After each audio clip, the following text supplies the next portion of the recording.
Welcome to this BI Quick Tip. For more background on the BI tool, please visit our Help Files website.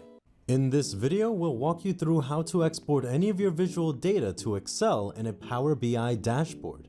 This will allow you to manipulate data even further on your local device. Let's get started. Starting from our dataset, we can see a few different visuals. Hovering over any of the visuals, we will see an ellipsis icon or 3 dots. Clicking on it, it will display more options and will select Export Data. Now, we have 3 different options to choose from for how we want our data exported.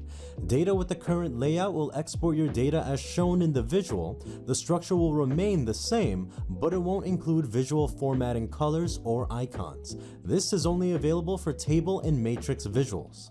Summarized data exports the aggregated data used to create the visual, which are the sums or averages. It may not include all individual records if the visual applies aggregation, but it's most suitable for extracting summary insights without raw transaction level data.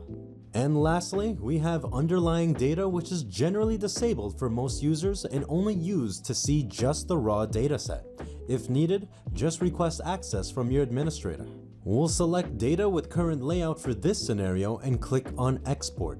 Once the data gets exported, you'll see a success notification here, and you can open your file right away to start making any edits you desire.